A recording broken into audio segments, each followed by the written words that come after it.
Hello friends, welcome to the class. നമ്മൾ നോക്കാൻ പോകുന്നത് സ്റ്റാൻഡേർഡ് 8 സോഷ്യൽ സയൻസ് യൂണിറ്റ് 4 ആണ്. അവർ ഗവൺമെൻറ് അല്ലേ. അപ്പം നമുക്ക് ഗവൺമെൻറ്റിനെ പറ്റി അറിയാം, പല ഗവൺമെൻറ് ഓഫീസസ് ഉണ്ട് എന്നൊക്കെ അറിയാം. പക്ഷേ ഗവൺമെൻറ്റിന് കറക്റ്റായിട്ടൊരു സ്ട്രക്ചർ ഉണ്ട് അല്ലേ. അപ്പോൾ ആ സ്ട്രക്ചർ എന്താണെന്നാണ് നമ്മൾ ഈ ലെസണിലൂടെ പഠിക്കാൻ പോകുന്നത്. ഓക്കെ, ആദ്യത്തെ പിക്ചർ എന്താ നിങ്ങൾക്ക് ഐഡൻറ്റിഫൈ ചെയ്യാൻ പറ്റുമോ? ആദ്യത്തെ പിക്ചർ പാർലമെൻറ്റിൻ്റെ ആണ്. രണ്ടാമത്തെ പിക്ചർ എന്ന് പറയുന്നത് രാഷ്ട്രപതി പ്രസിഡൻറ്റിൻ്റെ ഓഫീസിൻ്റെയാണ്. മൂന്നാമത്തെ പിക്ചർ എന്ന് പറയുന്നത് സുപ്രീം കോർട്ടാണ്. First one is parliament building which represent the ലെജിസ്ലേറ്ററിനെ റെപ്രസെൻറ്റ് ചെയ്യുന്നതാണ് parliament building. It is here that the parliament session are held. പാർലമെൻറ്റിൻ്റെ മീറ്റിംഗ്സ് കൂടുന്നതൊക്കെ എവിടെയാണ്? ഈ പാർലമെൻറ്റിലാണ്.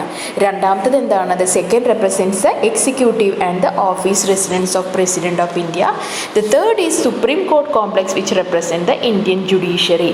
അപ്പോൾ ഇന്ത്യൻ ജുഡീഷ്യറിനെ റെപ്രസെൻറ്റ് ചെയ്യുന്നത് സുപ്രീം കോർട്ടാണ്. ഇന്ത്യൻ ലെജിസ്ലേറ്ററിനെ റെപ്രസെൻറ്റ് ചെയ്യുന്നത് പാർലമെൻറ്റാണ്. ഓക്കെ, അപ്പോൾ ഈ മൂന്ന് ഓർഗൻസും ഗവൺമെൻറ്റിൻ്റെ മൂന്ന് സെക്ഷൻസിലാണ് വരിക. ഏതൊക്കെയാണ്?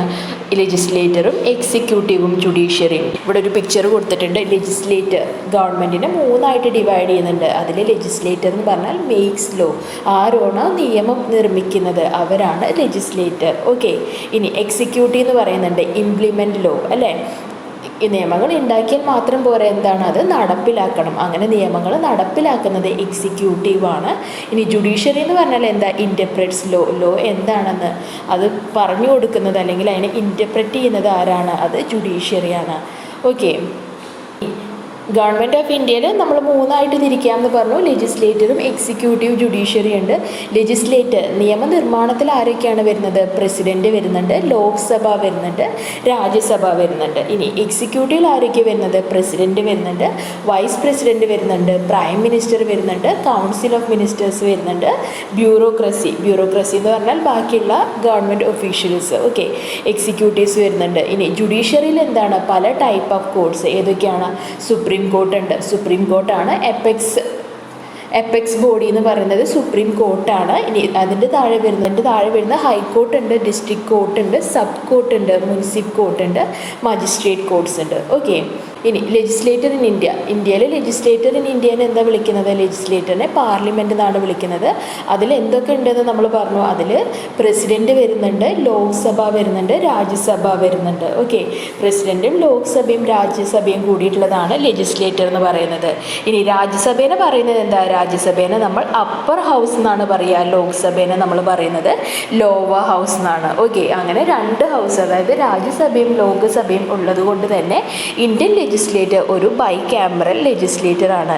ഈ ബൈ ക്യാമറൽ ലെജിസ്ലേറ്റർ എന്ന കോൺസെപ്റ്റ് എവിടെ നിന്നാണ് എടുത്തിട്ടുള്ളത്? അത് UK നിന്നാണ് എടുത്തിട്ടുള്ളത്. ഓക്കെ, അപ്പോൾ പ്രസിഡൻറ്റും ലോക്സഭയും രാജ്യസഭയും നിയമനിർമ്മാണം. അപ്പോൾ ലോ മേക്കിംഗ് ആരൊക്കെയാണ്? പ്രസിഡൻറ്റും ലോക്സഭയും രാജ്യസഭയും കൂടിയിട്ടൊക്കെയാണ് ഓരോ നിയമങ്ങൾ ഉണ്ടാക്കുന്നത് അല്ലേ. രാജ്യസഭയിൽ ആ ബില്ല് പാസ്സാക്കി, പാർലമെൻറ്റിൽ ആ ബില്ല് പാസ്സാക്കി, ലോ ആയിട്ട് വന്നു എന്നൊക്കെ നിങ്ങൾ കേട്ടിട്ടുണ്ടാവും. അപ്പോൾ നിയമം നിർമ്മിക്കുന്നത് പ്രസിഡൻറ്റും രാജ്യസഭയും ലോക്സഭയും കൂടിയാണ്. രാജ്യസഭയാണ് അപ്പർ ഹൗസ് എന്നറിയപ്പെടുന്നത്, ലോക്സഭയാണ് ലോവർ ഹൗസ് എന്നറിയപ്പെടുന്നത്. ഓക്കെ, ഇനി ഇത് രണ്ട് ഹൗസസ് ഉള്ളത് കൊണ്ട് തന്നെ നമ്മൾ എന്ത് പറയുന്നു? അത് ബൈ ക്യാമറൽ ലെജിസ്ലേറ്റർ ആണ്. ബൈ ക്യാമറൽ ലെജിസ്ലേറ്റർ എന്ന് പറഞ്ഞൊരു കോൺസെപ്റ്റ് എടുത്തിട്ടുള്ളത് UK നിന്നാണ്. ഓക്കെ, ഇനി രാജ്യസഭയെ പറ്റി നമുക്ക് എന്തൊക്കെ പറയാം? രാജ്യസഭയിൽ ആ ഒരു പിക്ചർ കണ്ടാൽ അറിയാം, അവിടെ കണ്ടോ? അതിന് ഷേപ്പ് എങ്ങനെയാണ്? ഒരു സെമി സർക്കിൾ ഷേപ്പ് പോലെയാണ് അവർ സീറ്റിംഗ് അറേഞ്ച്മെൻറ്റ് ചെയ്തിട്ടുള്ളത്. അവിടുത്തെ കാർപ്പറ്റ് എന്ന് പറയുന്നത് എന്താണ്? റെഡ് കാർപ്പറ്റാണ്. ഓക്കെ, അപ്പോൾ ഇതൊക്കെ ഒന്ന് ശ്രദ്ധിച്ചു വയ്ക്കുക.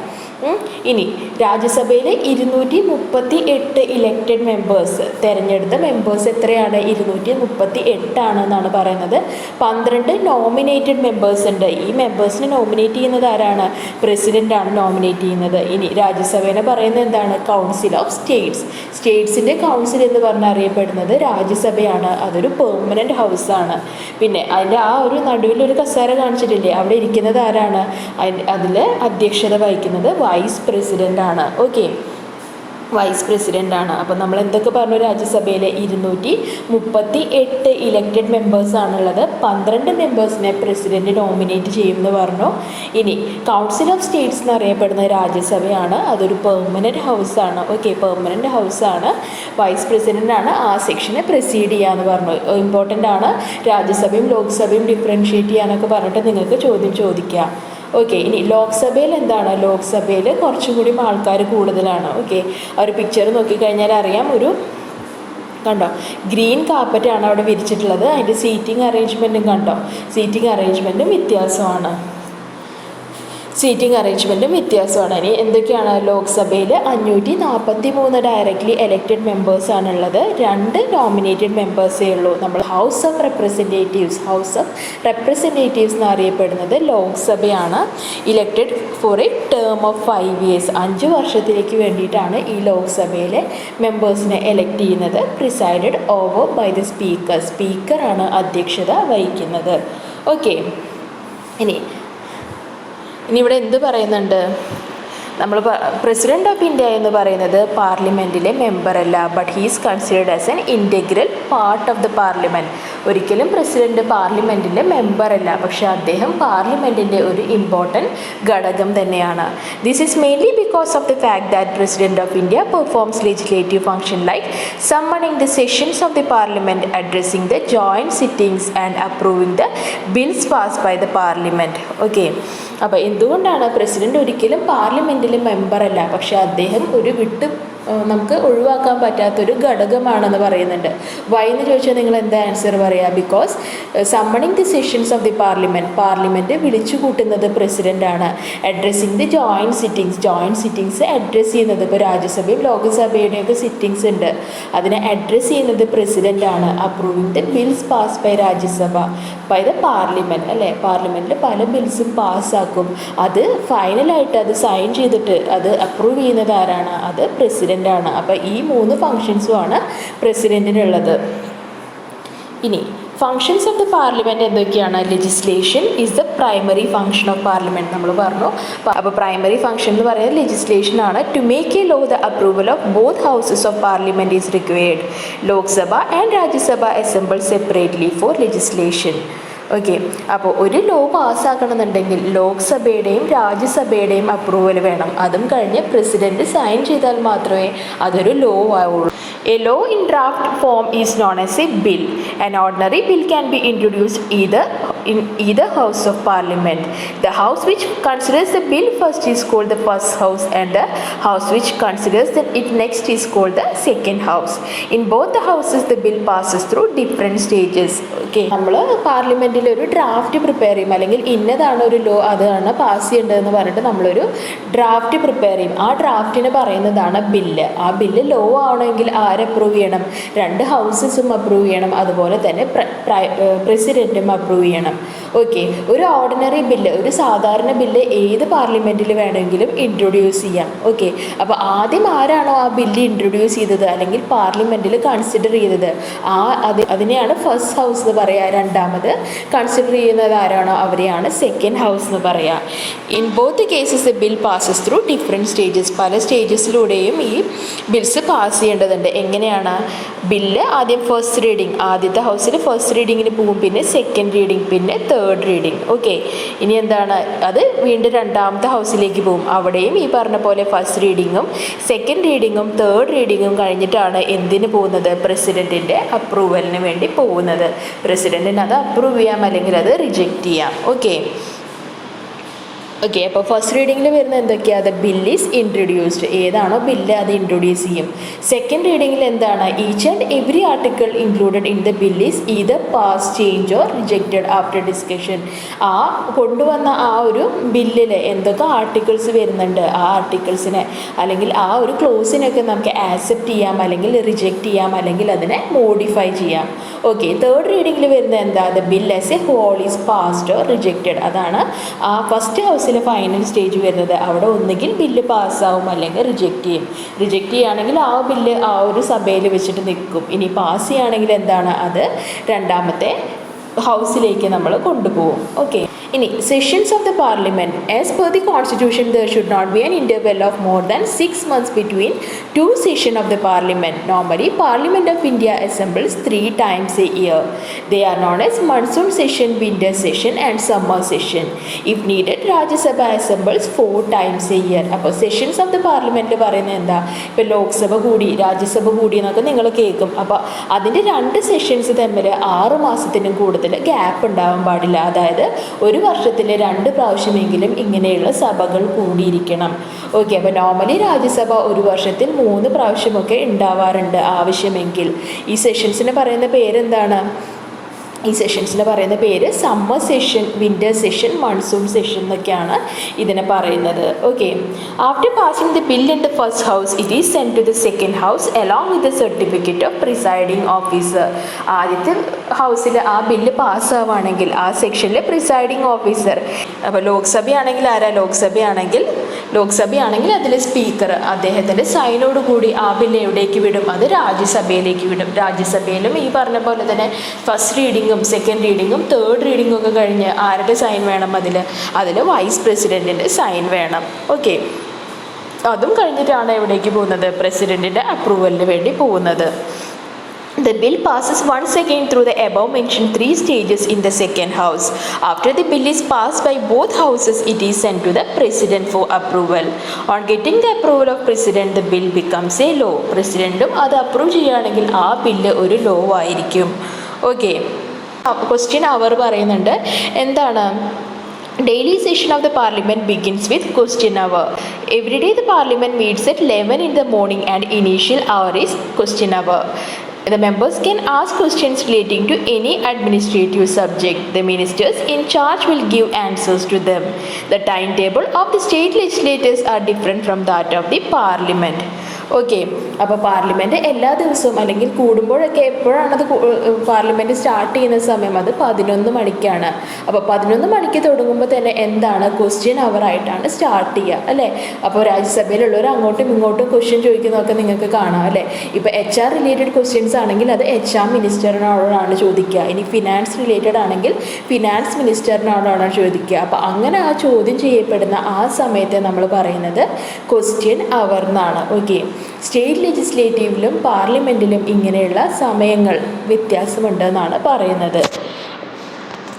If there is a difference between the opinion of 2 houses, a joint sitting of both houses of parliament is summoned and a decision is taken. എന്തെങ്കിലും രാജ്യസഭയിലും ലോക്സഭയിലും അവരുടെ ഒപ്പീനിയൻ തമ്മിൽ, അവരുടെ തീരുമാനങ്ങൾ തമ്മിൽ എന്തെങ്കിലും ഡിഫറൻസസ് വരികയാണെങ്കിൽ അതെന്താണ്? Parliament is summoned and a decision is taken.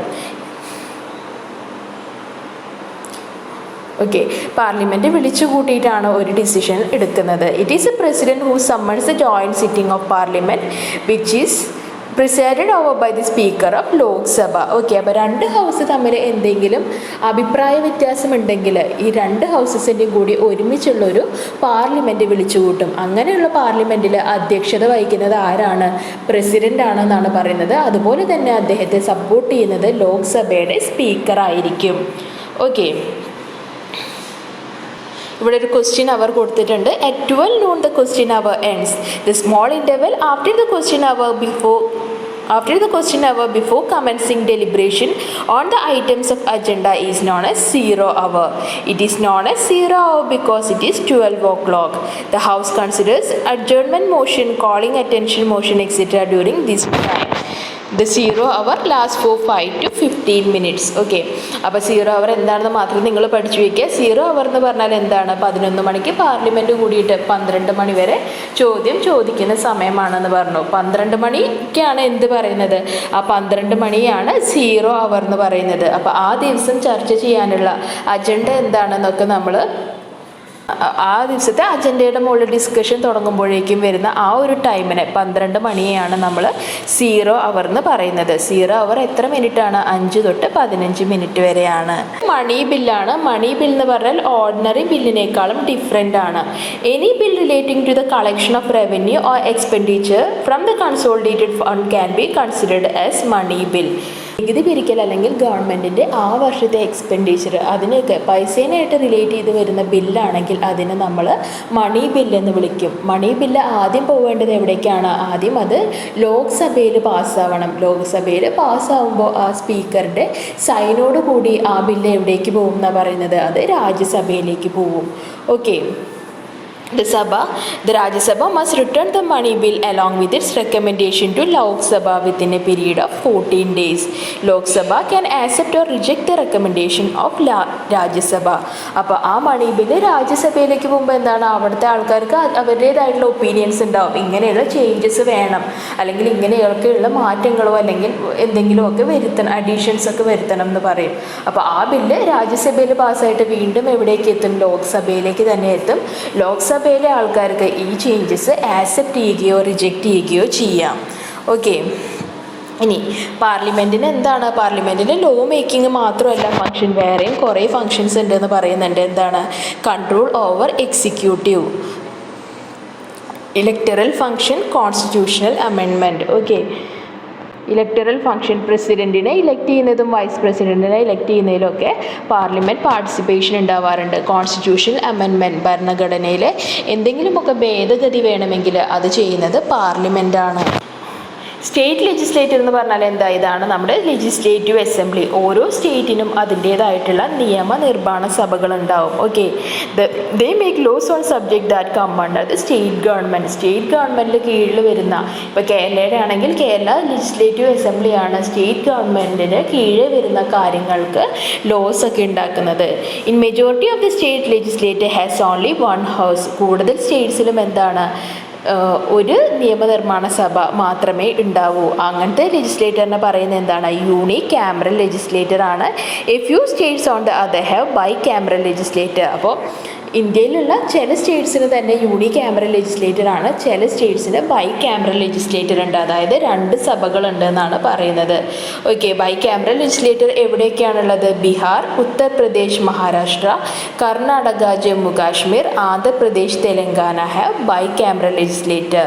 Okay, അതിൽ ലോവർ ഹൗസിനെ ലെജിസ്ലേറ്റീവ് അസംബ്ലി എന്നും അപ്പർ ഹൗസിനെ ലെജിസ്ലേറ്റീവ് കൗൺസിലും എന്നാണ് വിളിക്കുക. ഓക്കെ, ഇനി എന്താണ് എക്സിക്യൂട്ടീവ്. എക്സിക്യൂട്ടീവ് എന്താ ചെയ്യുന്നത്, central government made Aadhaar card compulsory, central approval for expatriates vote, implementation of food security, Adarsh Gram project set of this year. Okay, അപ്പോൾ അങ്ങനെ പല ലോസും ഒക്കെ നമ്മളെ ഗവൺമെൻറ് പുറത്തിറക്കാറുണ്ട് അല്ലേ. അപ്പോൾ അങ്ങനത്തെ ലോസൊക്കെ ആധാർ കാർഡ് നിർബന്ധമാണ്.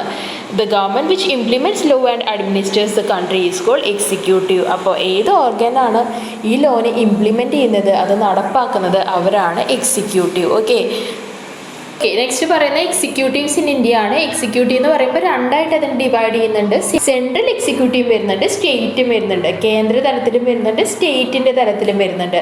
അപ്പോൾ സെൻട്രൽ എക്സിക്യൂട്ടീവ്സിനായിരിക്കും പവർ കൂടുതൽ. അതിൽ ആരൊക്കെ വരുന്നുണ്ട്, പ്രസിഡന്റ് വരുന്നുണ്ടാവും, കൗൺസിൽ ഓഫ് മിനിസ്റ്റേഴ്സിൻ്റെ കൗൺസിൽ വരുന്നുണ്ട്, അതുപോലെ തന്നെ ബ്യൂറോക്രസിയും വരുന്നുണ്ട്. ഓക്കെ, അല്ല, പ്രസിഡൻറ്റിനെയും മിനിസ്റ്റേഴ്സിനെയും എങ്ങനെയാണ് എലക്ട് ചെയ്യാണ് ചെയ്യുന്നത് അല്ലേ, എലക്ട് ചെയ്യാണ് ചെയ്യുന്നത്. And they are political executive. പ്രസിഡൻറ്റിനെയും ബാക്കിയുള്ള മിനിസ്റ്റേഴ്സിനെയും നമ്മൾ പറയുന്നത് പൊളിറ്റിക്കൽ എക്സിക്യൂട്ടീവ് എന്നാണ്. അവരൊരു ഫിക്സഡ് ടേമിൽ മാത്രമേ അവർ, ഇപ്പോൾ പറയില്ലേ, ഇപ്പോൾ നമുക്കറിയാം പ്രസിഡൻ്റ് ആണെങ്കിൽ മാറി മാറി വരുന്നുണ്ട് അല്ലേ, അതുപോലെ തന്നെ നമ്മുടെ മിനിസ്റ്റേഴ്സ് ആണെങ്കിൽ മാറി മാറി വരുന്നുണ്ട്. അവർ എത്രയാണോ ആ ടൈം പീരീഡ്, 5 വർഷമാണെങ്കിൽ 5 വർഷം, അത് കഴിയുമ്പോൾ പ്രസിഡൻ്റൊക്കെ മാറുന്നുണ്ട് അല്ലേ. പ്രതിഭ പട്ടേൽ വന്നു, രാംനാഥ് കോവിന്ദാണ് അല്ലേ. അപ്പം അങ്ങനെ പ്രസിഡൻസ് മാറി മാറി വരുന്നുണ്ട്. പക്ഷേ ബ്യൂറോക്രാറ്റ്സ് എന്ന് പറഞ്ഞാൽ ഇപ്പോൾ ഗവൺമെൻറ് ഒഫീഷ്യൽസ് അല്ലേ, ഓരോ ഗവൺമെൻറ് ഉദ്യോഗസ്ഥരെ നമുക്ക് ബ്യൂറോക്രാറ്റ്സ് എന്ന് പറയാം. അവർ മാറി മാറി വരുന്നുണ്ടോ, നമ്മുടെ കളക്ടർ അതുപോലെയുള്ള ആൾക്കാർ ജോലിക്ക് കയറി കഴിഞ്ഞാൽ അവരുടെ റിട്ടയർമെൻറ്റ് വരെ അവർ ആ സേവനം അനുഷ്ഠിച്ചുകൊണ്ടേയിരിക്കും അല്ലേ. അപ്പോൾ അങ്ങനെയുള്ളവരെ പറയുന്നത് നമ്മൾ പെർമനൻറ്റ് എക്സിക്യൂട്ടീവ് എന്നാണ്. ഇവർ പൊളിറ്റിക്കൽ എക്സിക്യൂട്ടീവ്സ് മാറുന്നത് പോലെ പെർമനൻറ്റ് എക്സിക്യൂട്ടീവ്സ് മാറില്ല. ഓക്കെ, അടുത്തത് പറയുന്നത് പ്രസിഡൻ്റ് ആണ്. പ്രസിഡന്റ് എന്ന് പറഞ്ഞാൽ എന്താ, പ്രസിഡന്റിനാണ് പരമോന്നത അധികാരമുള്ളത്. ഓക്കെ, ആദ്യത്തെ പ്രസിഡന്റ് ആരാണ്, ആദ്യത്തെ പ്രസിഡന്റ് ഡോക്ടർ രാജേന്ദ്ര പ്രസാദ് ആണ്. ഓക്കെ, ഇനി പ്രസിഡന്റിനെ ഇലക്ട് ചെയ്യുന്നതിനെ പറ്റിയാണ് പറയുന്നത്. ഈ പ്രസിഡന്റിനെ ഇലക്ട് ചെയ്യാൻ എന്തുണ്ടെന്ന് പറയുന്നത്, ഒരു ഇലക്ടറൽ കോളേജ് ഉണ്ട്. അദ്ദേഹത്തെ ഇലക്ട് ചെയ്യുന്നത് 5 വർഷത്തേക്കാണ്. ഓക്കെ, 5 വർഷത്തേക്കാണ് പ്രസിഡന്റിനെ ഇലക്ട് ചെയ്യുന്നത്. ഇനി പ്രസിഡന്റിനെ ഇലക്ട് ചെയ്യുന്നത് ആരൊക്കെ കൂടിയാണെന്നാണ് പറയുന്നത്, മെമ്പേഴ്സ് ഓഫ് ലോക്സഭ വരുന്നുണ്ട്, മെമ്പേഴ്സ് ഓഫ് രാജ്യസഭ വരുന്നുണ്ട്. അതുപോലെ തന്നെ സ്റ്റേറ്റ് ലെജിസ്ലേറ്റീവ് അസംബ്ലി, നമ്മുടെ സ്റ്റേറ്റിൻ്റെ ലെജിസ്ലേറ്റീവ് അസംബ്ലീസ് ഉണ്ടല്ലോ, അതിൽ ഇലക്റ്റഡ് ആയിട്ടുള്ള മെമ്പേഴ്സും കൂടിയിട്ടാണ് ആരെ എലക്ട് ചെയ്യുന്നത്? പ്രസിഡന്റിനെ എലക്ട് ചെയ്യുന്നത്. ഇനി qualification to be a president, ഒരു പ്രസിഡന്റ് ആവണമെങ്കിൽ അദ്ദേഹത്തിന് എന്തൊക്കെ ക്വാളിഫിക്കേഷൻ വേണം? ആദ്യം പറയുന്നത് അദ്ദേഹം ഒരു സിറ്റിസൺ ഓഫ് ഇന്ത്യ, ഇന്ത്യൻ പൗരനായിരിക്കണം. നെക്സ്റ്റ് പറയുന്നത് എന്താണ്? അദ്ദേഹത്തിന് 35 വയസ്സ് കംപ്ലീറ്റ് ആയിരിക്കണം. അതാണ് സെക്കൻഡ് വരുന്നത്. മൂന്നാമത്തെ പറയുന്നത് എന്താണ്? Should have all other qualification for a member of Lok Sabha. ലോക്സഭയിലെ മെമ്പറിന് വേണ്ട എല്ലാ ക്വാളിഫിക്കേഷൻസും ആർക്ക് വേണം? പ്രസിഡന്റിന് വേണം. All the executive powers of central government are vested with the president of India, but he performs all these function with the help and advice of council of ministers. President എന്തൊക്കെ ജോലികളാണ് ചെയ്യുന്നത്? നമുക്ക് പ്രസിഡന്റിനെ പറ്റി അറിഞ്ഞു, പ്രസിഡന്റിനെ എങ്ങനെയാണ് എലക്ട് ചെയ്യുന്നത്, അദ്ദേഹത്തിന്റെ ക്വാളിഫിക്കേഷൻ പറഞ്ഞു. ഇനി എന്തൊക്കെ ജോലികളാണ് പ്രസിഡന്റ് ചെയ്യുന്നത്? പ്രൈം മിനിസ്റ്ററിനെയും അതുപോലെ തന്നെ ബാക്കിയുള്ള മിനിസ്റ്റേഴ്സിനെയും അപ്പോയിന്റ് ചെയ്യുന്നത്. സത്യപ്രതിജ്ഞ എടുക്കുന്നതൊക്കെ നിങ്ങൾ കണ്ടിട്ടില്ലേ? അപ്പോൾ പ്രൈം മിനിസ്റ്റേഴ്സിനെയും ബാക്കിയുള്ള മിനിസ്റ്റേഴ്സിനെയും അപ്പോയിന്റ് ചെയ്യുന്നത് പ്രസിഡന്റ് ആണ്. ഇനി അതുപോലെ തന്നെ ചീഫ് ജസ്റ്റിസിനെയും സുപ്രീം കോർട്ടിന്റെ ജഡ്ജസിനെയും അപ്പോയിന്റ് ചെയ്യുന്നത് പ്രസിഡന്റ് ആണ്. പിന്നെ നേരത്തെ പറഞ്ഞ പോലെ രാജ്യസഭയിലേക്ക് 12 മെമ്പേഴ്സിനെയും ലോക്സഭയിലേക്ക് 2 മെമ്പേഴ്സിനെയും നോമിനേറ്റ് ചെയ്യുന്നത് പ്രസിഡന്റ് ആണ്. ആ നോമിനേറ്റ് ചെയ്യുന്നത് എങ്ങനെയാണ്? പല കാറ്റഗറിയിൽ, ഇപ്പോൾ എഡ്യൂക്കേഷൻ ഫീൽഡ് ആയിക്കോട്ടെ, സ്പോർട്സ് ആയിക്കോട്ടെ, അപ്പോൾ ആ കാറ്റഗറിയിലൊക്കെ വൈദഗ്ധ്യം തെളിയിച്ചവരെയാണ് ഇങ്ങനെ പ്രസിഡന്റ് നോമിനേറ്റ് ചെയ്യുന്നത്. ഇനി act as a supreme commander of arm ഫോഴ്സസിന്റെ സുപ്രീം കമാൻഡർ. ഈ ജാനുവരി 26 പ്രൊസഷനും കാര്യങ്ങളൊക്കെ നടക്കാറുണ്ട് അല്ലേ? അപ്പോൾ രാഷ്ട്രപതിനെ സല്യൂട്ട് ചെയ്യുന്നതൊക്കെ നമുക്ക് കാണാം, ആം ഫോഴ്സസ് സല്യൂട്ട് ചെയ്യുന്നത് കാണാം. അപ്പം അതുകൊണ്ട് തന്നെ സുപ്രീം കമാൻഡർ ആരാണ്? അത് പ്രസിഡന്റ് ആണ്. Give assent to bills pass by the parliament. ലോക്സഭയിലും രാജ്യസഭയിലും പാസ്സാക്കി വരുന്ന ബില്ല് സൈൻ ചെയ്ത് അപ്രൂവ് ചെയ്യുന്നത് പ്രസിഡന്റ് ആണ്. Declare emergency in the country if needed അല്ലെ? എമർജൻസി ഡിക്ലെയർ ചെയ്യാൻ ആർക്കാണ് അധികാരമുള്ളത്? അത് പ്രസിഡന്റിനാണ്. എന്തെങ്കിലുമൊക്കെ അത്യാവശ്യം വരികയാണ്, ഇപ്പോൾ ഒരു വാറ് വരികയാണ് അല്ലേ? അപ്പം അങ്ങനത്തെ കേസിലൊക്കെ രാജ്യത്ത് എമർജൻസി ഡിക്ലെയർ ചെയ്യാൻ വേണ്ടിയിട്ടുള്ള അധികാരം പ്രസിഡന്റിനാണ്. Take decision on mercy petition. ചിലവരെയൊക്കെ തൂക്കിക്കൊല്ലാനൊക്കെ വിധിക്കാറുണ്ട്. അപ്പോൾ അതിന് എഗെയിൻസ്റ്റ് ആയിട്ടല്ലേ, അതിന് വേണ്ടിയിട്ട് അതിലൊരു ഇളവ് നൽകാൻ വേണ്ടിയിട്ടൊക്കെ മേഴ്സി പെറ്റീഷൻ, ദയാഹർജികൾ കൊടുക്കാനും അത് അപ്രൂവ് ചെയ്യാൻ, ദയാഹർജികൾ കൊടുത്താൽ അത് അപ്രൂവ് ചെയ്യാനുള്ള അധികാരം പ്രസിഡന്റിനാണ്. ഓക്കെ, അപ്പോൾ ഇതൊക്കെയാണ് പ്രസിഡന്റിന്റെ ഫങ്ഷൻസ്, ഇമ്പോർട്ടൻ്റ് ആണ്. നെക്സ്റ്റ് പറയുന്നത് എന്താണ്? ഒരു പ്രസിഡന്റ് മാത്രമല്ല, നമുക്ക് ആരും ഉണ്ട്, ഒരു വൈസ് പ്രസിഡന്റും ഉണ്ട്. ആദ്യത്തെ പ്രസിഡന്റ് രാജേന്ദ്ര പ്രസാദ് ആണെങ്കിൽ ആദ്യത്തെ വൈസ് പ്രസിഡന്റ് എന്ന് പറയുന്നത് ഡോക്ടർ എസ് രാധാകൃഷ്ണനാണ് നമ്മുടെ വൈസ് പ്രസിഡന്റ്. ഓക്കെ, അപ്പോൾ വൈസ് പ്രസിഡന്റ് എലക്ട് ചെയ്യുന്ന ആരൊക്കെയാണ്? ലോക്സഭയിലെയും രാജ്യസഭയിലെയും മെമ്പേഴ്സ് കൂടിയിട്ടാണ്. അദ്ദേഹത്തെയും എലക്ട് ചെയ്യുന്നത് 5 വർഷത്തേക്കാണ്. ഇനി ഫങ്ഷൻസ് ഓഫ് വൈസ് പ്രസിഡന്റ് എന്തൊക്കെയാണ്? വൈസ് പ്രസിഡന്റ് ആണ്, പ്രസിഡന്റിനെ സപ്പോർട്ട് ചെയ്യലാണ്. അപ്പോൾ പ്രസിഡന്റ് ഇല്ലെങ്കിൽ എന്തെങ്കിലും അത്യാവശ്യങ്ങൾക്ക് ഉള്ള ഡിസിഷൻസും ഡയറക്ഷൻസും ഒക്കെ കൊടുക്കുന്നത് ആരാണ്? വൈസ് പ്രസിഡന്റ് ആണ്. പ്രസിഡന്റ് ചെയ്യുന്ന എല്ലാ ഫങ്ഷൻസും ചെയ്യുന്നത് അപ്പോൾ വൈസ് പ്രസിഡന്റ് ആയിരിക്കും. Presides over the section of രാജ്യസഭയിൽ അധ്യക്ഷൻ ആരാണ്? അത് പ്രസിഡന്റ് ആണ്. നെക്സ്റ്റ് പറയുന്നത് എന്താ? Union council of ministers. ഈ പിക്ചർ ഒന്ന് ഓർമ്മ വയ്ക്കുക. എപ്പെക്സ്, അതിൽ ഏറ്റവും ഇമ്പോർട്ടൻറ്റ്, മിനിസ്റ്റേഴ്സിൽ ഏറ്റവും ഇമ്പോർട്ടൻ്റ് ആരാ? നമുക്കറിയാം പ്രൈം മിനിസ്റ്റർ ആണ്. അത് കഴിഞ്ഞ് വരുന്നതാണ് ക്യാബിനറ്റ് മിനിസ്റ്റേഴ്സ്. ഇപ്പോൾ എഡ്യൂക്കേഷൻ്റെ മിനിസ്റ്റർ, HR-ൻ്റെ മിനിസ്റ്റർ, ഫിനാൻസ് മിനിസ്റ്റർ അല്ലേ? അപ്പോൾ അങ്ങനെയുള്ള മിനിസ്റ്റേഴ്സാണ് ക്യാബിനറ്റ് മിനിസ്റ്റേഴ്സ്. ഇനി മിനിസ്റ്റേഴ്സ് ഓഫ് ദി സ്റ്റേറ്റ്, ഓരോ സ്റ്റേറ്റിൻ്റെയും മിനിസ്റ്റർ ഉണ്ട്. ഇപ്പോൾ കേരള ചീഫ് മിനിസ്റ്റർ ഉണ്ട് അല്ലേ? അപ്പോൾ അങ്ങനെയുള്ള മിനിസ്റ്റേഴ്സ് ഓഫ് ദി സ്റ്റേറ്റ്. പിന്നെ എന്താണ്? ഡെപ്യൂട്ടി മിനിസ്റ്റേഴ്സ്, ബാക്കിയുള്ള മിനിസ്റ്റേഴ്സിനെയൊക്കെ അസിസ്റ്റ് ചെയ്യുന്ന വേറെ മിനിസ്റ്റേഴ്സും ഉണ്ട് എന്നാണ് പറയുന്നത്. ക്യാബിനറ്റ് മിനിസ്റ്റേഴ്സ്, ഈ ക്യാബിനറ്റ് മിനിസ്റ്റേഴ്സിനെ അസിസ്റ്റ് ചെയ്യാൻ വേണ്ടി അവർക്കുള്ള എല്ലാ സപ്പോർട്ടുകളും കൊടുക്കുന്നത് ഇങ്ങനെയുള്ള സ്റ്റേറ്റ് മിനിസ്റ്റേഴ്സാണ്. ഇനി സ്റ്റേറ്റ് മിനിസ്റ്റേഴ്സിന് വേണ്ടിയുള്ള സപ്പോർട്ട് കൊടുക്കുന്ന ആരാണ്? അത് ഡെപ്യൂട്ടി മിനിസ്റ്റേഴ്സാണ്. അപ്പോൾ ഈ പിക്ചർ ഓർമ്മ വയ്ക്കുക, അപ്പോൾ നിങ്ങൾക്കത് എഴുതാൻ പറ്റും. Okay, All the function vested with President are really exercised by Council of Ministers, which consist of Cabinet Ministers, Ministers of State and Deputy Ministers. അപ്പോൾ യൂണിയൻ കൗൺസിൽ ഓഫ് മിനിസ്റ്റേഴ്സിൻ്റെ ലീഡർ ആരാണ്? അത് പ്രൈം മിനിസ്റ്റർ ആണ്. ഇനി president എടുക്കുന്ന എല്ലാ കാര്യങ്ങളും അത് നടപ്പാക്കുന്നത് ആരൊക്കെ കൂടിയാണ്? By the council of ministers, which consist of cabinet ministers, ministers of the state and deputy ministers. പറയുന്നത് എന്താ? പ്രസിഡന്റിന്റെ ഫംഗ്ഷൻസ് ഒക്കെ നമ്മൾ പഠിച്ചു. പ്രസിഡന്റിനെ ആരാണ് അപ്പോയിന്റ് ചെയ്തതെന്ന് നമ്മൾ പഠിച്ചു അല്ലേ. നെക്സ്റ്റ് പറയുന്നത് നമ്മൾ പ്രൈം മിനിസ്റ്ററുടെ കാര്യമാണ്. എല്ലാവർക്കും അറിയാവുന്ന കാര്യമാണ്. നമ്മുടെ ആദ്യത്തെ പ്രൈം മിനിസ്റ്റർ എന്ന് പറയുന്നത് ആരാണ്? പണ്ഡിറ്റ് ജവഹർലാൽ നെഹ്റു ആണ്. The leader of a major party or coalition in the Lok Sabha is appointed as prime minister. നമുക്കറിയാം ഇപ്പൊ അധികാരത്തിലിരിക്കുന്നത് ഏതെങ്കിലും ഒരു പാർട്ടിയുടെ ലീഡർ ആയിരിക്കും അല്ലേ. ഇപ്പൊ BJPയുടെ ലീഡറാണ് എന്തായിട്ടിരിക്കുന്നത്? Prime minister ആയിട്ടിരിക്കുന്നത്. ഇനി എന്തെങ്കിലും കേസിൽ അവർക്ക് മെജോറിറ്റി കിട്ടിയില്ല, അതായത് ഇപ്പൊ 100-ൽ 80 സീറ്റിൽ കയറുന്നവരുണ്ടാവും അല്ലെ. അപ്പൊ അങ്ങനെ മെജോറിറ്റി കിട്ടിയില്ല, വേറൊരു പാർട്ടിയും കൂടിയിട്ട് നമ്മുടെ പാർട്ടിയിൽ ഇൻക്ലൂഡ് ചെയ്യാണ്. അതിനെയാണ് നമ്മൾ എന്ത് പറയാ? കൊളീഷൻ എന്ന് പറയാ. ഒന്നുകിൽ മെജോറിറ്റി പാർട്ടിയുടെ ലീഡർ അല്ലെങ്കിൽ ആ കൊളീഷനും കൂടിയായിട്ട് ആ കൂട്ടിച്ചേർക്കലും കൂടിയാക്കിയിട്ട് അതിൻ്റെ ലീഡറെയാണ് നമ്മൾ എന്ത് പറയുന്നത്? അധികാരത്തിൽ വരുന്ന ആ ലീഡറെയാണ് നമ്മൾ പ്രൈം മിനിസ്റ്റർ എന്ന് പറയുന്നത്. അദ്ദേഹത്തിന് എക്സ്റ്റെൻസീവ് ആയിട്ടുള്ള പവേഴ്സും ഫങ്ഷൻസും ഒക്കെ ഉണ്ട്. സെൻട്രൽ ഗവൺമെൻറ്റിൻ്റെ എല്ലാ ഡിസിഷൻസിനെയും ഇൻഫ്ലുവൻസ് ചെയ്യാനുള്ള പവർ അദ്ദേഹത്തിനുണ്ട്. ഇനി പ്രൈം മിനിസ്റ്ററുടെ ഫങ്ഷൻസ് എന്തൊക്കെയാണ്? ലോകസഭയുടെ ലീഡർ എന്ന് പറയുന്നത് പ്രൈം മിനിസ്റ്റർ ആണ്.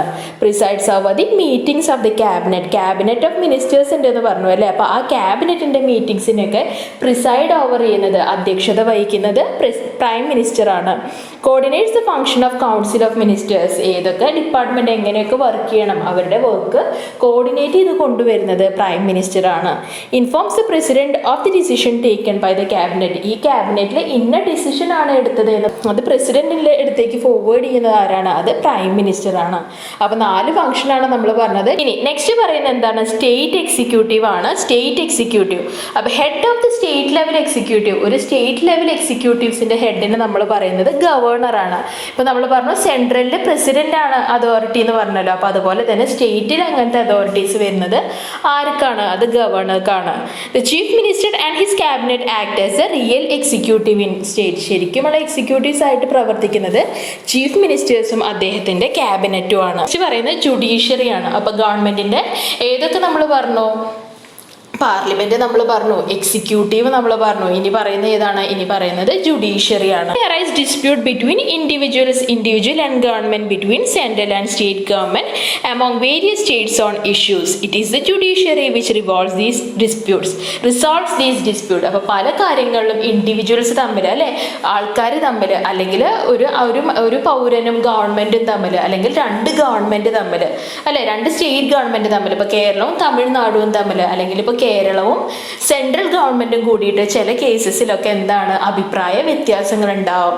അങ്ങനെ അഭിപ്രായ വ്യത്യാസങ്ങൾ വരുമ്പോൾ അത് സോൾവ് ചെയ്യാൻ നമ്മൾ കേസ് ഫയൽ ചെയ്യുന്നത് എവിടെയാണ്? ഇങ്ങനെയുള്ള കോർട്സിലാണ്. അപ്പോൾ അങ്ങനെ റിസോൾവ് ചെയ്യുന്ന ആ ഒരു സിസ്റ്റമിന് പറയുന്ന പേരാണ് judiciary.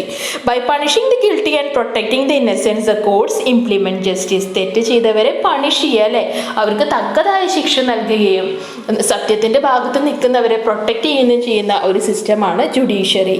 It is the judiciary which interprets the laws pass by the ലെജിസ്ലേറ്ററിൽ ലോസ് ഉണ്ടാക്കുന്നുണ്ട് അല്ലേ. അപ്പോൾ ആ ലോസ് എന്താണെന്ന് നമുക്ക് പറഞ്ഞു തരുന്നത്, അതിനെ ഇന്റർപ്രറ്റ് ചെയ്യുന്നത് ആരാണ്? ഇങ്ങനെയുള്ള ജുഡീഷ്യറിയാണ്. ഓക്കെ, അപ്പോൾ ഇവിടുത്തെ ജുഡീഷ്യറി കൊടുത്തിട്ടുണ്ട്. ഏതാ വരുന്നത്? സുപ്രീം കോർട്ട് വരുന്നുണ്ട്, ഹൈക്കോർട്ട് വരുന്നുണ്ട്, ഡിസ്ട്രിക്ട് കോർട്ട് വരുന്നുണ്ട്.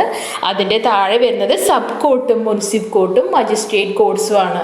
അപ്പോൾ കോർട്സിലെ ഏറ്റവും സുപ്രീം പവർ ആർക്കാണ്? അത് സുപ്രീം കോർട്ടിനാണ്. ഓക്കെ, അപ്പോൾ സുപ്രീം കോർട്ടിനെയാണ് എന്ത് പറയുന്നത്? Apex court of India. ഇനി ആദ്യത്തെ ചീഫ് ജസ്റ്റിസ് ആരാണ്? HJ കനിയ ആണ്. ഓക്കെ, സുപ്രീം കോർട്ടിലെ ചീഫ് ജസ്റ്റിസിനെയും, ചീഫ് ജസ്റ്റിസ് എന്ന് പറഞ്ഞാൽ മെയിൻ ആയിട്ടുള്ളത്, അതും ചീഫ് ജസ്റ്റിസിനെയും അതുപോലെ തന്നെ അദ്ദേഹത്തിന് സപ്പോർട്ട് ചെയ്യുന്ന ജഡ്ജസിനെയും അപ്പോയിന്റ് ചെയ്യുന്നത് പ്രസിഡന്റ് ആണ് സുപ്രീം കോർട്ടിൽ. Okay, at present supreme court has A chief justice and 30 judges. ഇപ്പോൾ ഉള്ളത് എത്രയാണ്? സുപ്രീം കോർട്ടിൽ ഒരു ചീഫ് ജസ്റ്റിസും 30 ജഡ്ജസും ആണ്. ഇനി സുപ്രീം കോർട്ടിൽ വരുന്ന കാര്യങ്ങൾ എന്തൊക്കെ? പല കോർട്ടിലും പല കാര്യങ്ങളാണ് വരുന്നത്. സുപ്രീം കോർട്ടിൽ എന്തൊക്കെയാണ് വരുന്നത്? ഇതൊക്കെയാണ് supreme court. Cases relating to violation of fundamental right, നമ്മുടെ മൗലിക അവകാശങ്ങൾ നിഷേധിക്കപ്പെടുന്നുണ്ടെങ്കിൽ അത് ഡീൽ ചെയ്യുന്നത് സുപ്രീം കോർട്ടായിരിക്കും. Cases that arise between state government and central government, സംസ്ഥാനങ്ങളും അതുപോലെ തന്നെ സെൻട്രൽ ഗവൺമെന്റും തമ്മിൽ കേസുകൾ ഉണ്ടെങ്കിൽ അത് കൈകാര്യം ചെയ്യുന്നത് ആരായിരിക്കും? സുപ്രീം കോടതി ആയിരിക്കും. ഡിസ്പ്യൂട്ട് ബിറ്റ്വീൻ സ്റ്റേറ്റ് ഗവൺമെന്റ്, ഇപ്പൊ കേരളവും തമിഴ്നാടും തമ്മിൽ പ്രശ്നങ്ങളുണ്ട്, അങ്ങനെയാണെങ്കിൽ അത് ആ ഒരു കേസ് നടക്കുന്നത് എവിടെയായിരിക്കും? സുപ്രീം കോർട്ടിലായിരിക്കും. Cases that require interpretation of constitutional പ്രൊവിഷൻസിനെ പറ്റിയുള്ള കേസുകളാണെങ്കിൽ അത് സുപ്രീം കോടതിയിലായിരിക്കും. അപ്പീൽ കേസസ് ഫ്രം ഹൈക്കോർട്ടിൽ തീർപ്പാവാതെ അത് സുപ്രീം കോർട്ടിലേക്ക് വരുന്ന കേസുകളും ഉണ്ടാവാം. ഓക്കെ, ഇതാണ് സുപ്രീം കോടതി പരിഗണിക്കുന്ന കേസുകൾ. ഇതൊക്കെയാണ് മൗലിക അവകാശങ്ങളുടെ ലംഘനവുമായി ബന്ധപ്പെട്ട കേസുകൾ. കേന്ദ്ര ഗവൺമെന്റും സംസ്ഥാന ഗവൺമെന്റും തമ്മിലുണ്ടാകുന്ന തർക്കങ്ങൾ, സംസ്ഥാന ഗവൺമെന്റുകൾ തമ്മിലുണ്ടാകുന്ന തർക്കങ്ങൾ, ഭരണഘടന വകുപ്പുകളുടെ വ്യാഖ്യാനം, ആവശ്യമായ കേസുകൾ, സംസ്ഥാന ഹൈക്കോടതികളിൽ നിന്നുള്ള അപ്പീൽ കേസുകൾ. ഹൈക്കോർട്ടിനെ പറ്റിയാണ്. നെക്സ്റ്റ് പറയുന്ന ഹൈക്കോർട്ടാണ്. കേരള ഹൈക്കോർട്ടിന്റെ പിക്ചറാണ്. ഹൈക്കോർട്ട് എന്ന് പറഞ്ഞാൽ എന്താ? ഒരു സ്റ്റേറ്റിലെ ഹയസ്റ്റ് കോർട്ടാണ് ഹൈക്കോർട്ട്. ഹൈക്കോർട്ടിൽ ആരൊക്കെയുണ്ട്? ചീഫ് ജസ്റ്റിസും ഉണ്ട്, അതർ ജഡ്ജസും ഉണ്ട്. ഓക്കെ, it supervises the working of district court and subordinate court. അതിന്റെ താഴെ വരുന്ന ഡിസ്ട്രിക്ട് കോർഡിനേറ്റിന്റെയും ബാക്കിയുള്ള മുനിസിപ്പൽ കോർട്ടും അങ്ങനത്തെ കോർട്ടുകളൊക്കെ ഇല്ലേ, അപ്പൊ അതിനെയൊക്കെ ഹെഡ് ചെയ്യുന്നത് ഹൈക്കോർട്ടാണ്. ഓക്കെ, ഇനി ജുറിസ്ഡിക്ഷൻ ഓഫ് ഹൈക്കോർട്ട് പറയുന്നുണ്ട്. എന്തൊക്കെയാണ് rights? Give verdicts and rights relating to violation of fundamental rights, മൗലിക അവകാശങ്ങളുടെ ലംഘനത്തെ പറ്റിയുള്ള കേസുകൾ അല്ലെങ്കിൽ മൗലിക അവകാശത്തിന് റിലേറ്റ് ചെയ്തിട്ടുള്ള കേസുകളൊക്കെ വരുന്നത് ഹൈക്കോർട്ടിലാണ്. Hear civil and criminal appeal cases from lower courts. കീഴ്ക്കോടതികൾ ഏതൊക്കെയാണ്? ഇപ്പോൾ മുനിസിപ്പൽ കോർട്സ് ഉണ്ടാവാം, ഡിസ്ട്രിക്ട് കോർട്സ് ഉണ്ടാവാം. അവിടെ നിന്നുള്ള കേസുകളെ പറ്റിയൊക്കെ, സിവിലും ക്രിമിനൽ കേസുകളെ പറ്റിയൊക്കെ ഹിയറിംഗ് നടത്തുന്ന ഹൈക്കോർട്ടിലാണ്. Interprets laws pass by the state legislature. State എന്തെങ്കിലും ലോസ് കൊണ്ടുവന്നിട്ടുണ്ടെങ്കിൽ അതിനെ ഇന്റർപ്രറ്റ് ചെയ്യുന്നത്, വ്യാഖ്യാനിക്കുന്നത് ഹൈക്കോർട്ടാണ്. ഹൈക്കോടതിയുടെ അധികാരങ്ങൾ ഇവയൊക്കെയാണ്. മൗലിക അവകാശങ്ങളുടെ ലംഘനവുമായി ബന്ധപ്പെട്ട കേസുകളിൽ ഉത്തരവുകൾ പുറപ്പെടുവിക്കൽ, സിവിലും ക്രിമിനലുമായ കേസുകളിൽ കീഴ്ക്കോടതികളിൽ നിന്നുമുള്ള അപ്പീൽ പരിഗണിക്കൽ, സംസ്ഥാന നിയമസഭ പാസാക്കുന്ന നിയമങ്ങൾ വ്യാഖ്യാനിക്കൽ. നെക്സ്റ്റ് പറയുന്നത് സബോർഡിനേറ്റ് കോർട്സ് ആണ്. അതിന് താഴെ വരുന്ന ഏതാണ്? District court, sub court, municipal court, magistrate court. അവിടെ വരുന്ന എന്ത് കേസസ് ആണ്? സിവിൽ കേസസും ക്രിമിനൽ കേസസും വരുന്നത്. അപ്പൊ നമുക്ക് എന്ത് മനസ്സിലായി? ഇങ്ങനെയുള്ള പല ഗവൺമെന്റ് ബോഡീസും, ജുഡീഷ്യറിയും എക്സിക്യൂട്ടീവും ലെജിസ്ലേച്ചറും എല്ലാവരും കൂടി ഒരുമിച്ച് വർക്ക് ചെയ്താലേ നമ്മുടെ നിയമനിർമ്മാണ സംവിധാനം നല്ല രീതിയിൽ നടക്കുകയുള്ളൂ, ഗവൺമെന്റ് കറക്റ്റായിട്ട് ഫങ്ഷൻ ചെയ്യാൻ പറ്റുള്ളൂ എന്ന് നമുക്ക് മനസ്സിലായി. അപ്പൊ ഇത്രയാണ് ഈ ഒരു ലെസൺ വരുന്നത്. ഈ ലെസന്റെ ക്വസ്റ്റ്യൻ ആൻസേഴ്സ് ഞാൻ മറ്റൊരു വീഡിയോ ആയിട്ട് അപ്ലോഡ് ചെയ്യാം. അപ്പോൾ ലോക് അദാലത്ത് എന്ന് പറഞ്ഞാൽ എന്താ? Government has taken certain steps to ensure justice affordable to the poor and ordinary man. സാധാരണക്കാരായ ജനങ്ങൾക്ക് നീതി കിട്ടാൻ വേണ്ടി തുടങ്ങിയിട്ടുള്ളതാണ് ലോക് അദാലത്ത്. ലോക് അദാലത്ത് എന്ന് പറഞ്ഞാൽ എന്താ? പീപ്പിൾസ് കോർട്ട്, ജനങ്ങളുടെ കോടതിയാണ് ലോക് അദാലത്ത്.